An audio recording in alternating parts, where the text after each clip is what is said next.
நண்பர்களே, இன்னைக்கு நம்ம பண்ண போகிறது பாருங்க,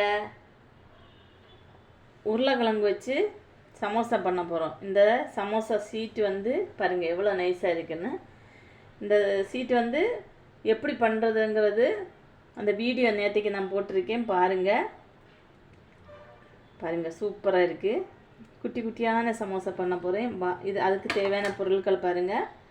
வாங்க வீடியோக்குள்ளே போகலாம். இப்போ அதுக்கு நம்ம உள்ளே ஃபில் பண்ணுறதுக்கு உள்ள மசாலா எல்லாம் ரெடி பண்ணலாம். கருவேப்பிலை போட்டுடுங்க, கட் பண்ணி போட்டுடலாம். ஆனியன் எல்லாம் ரொம்ப வேகக்கூடாது, மீடியமாக வந்தால் போதும். லைட்டாக உப்பு போட்டுடுங்க, ஆனியன் சீக்கிரம் வசங்கிறதுக்காக தான்.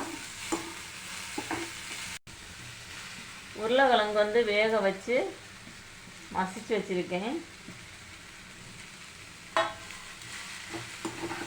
மஞ்சத்தூள் லைட்டாக போட்டுக்கிடுங்க,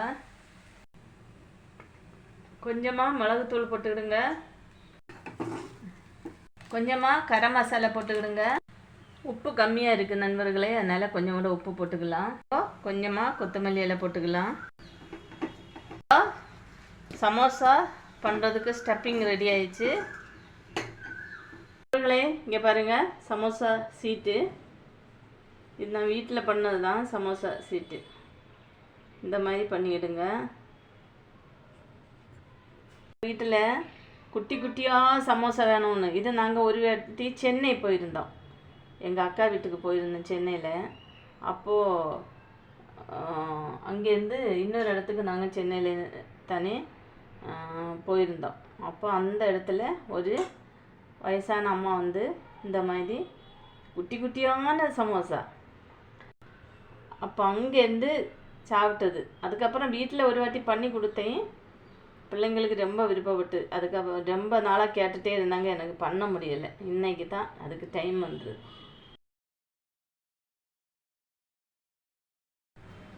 பாருங்க நண்பர்களே, குட்டி குட்டி சமோசா சூப்பரா பாருங்க. இப்போ எண்ணெயில் போட்டு பொரிச்சு எடுக்கலாம்.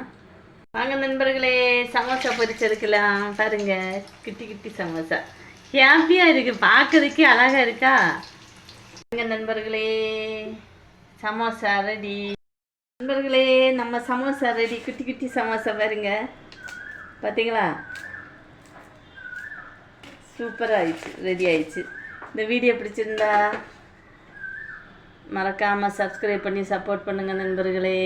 ஓகே, பாய்.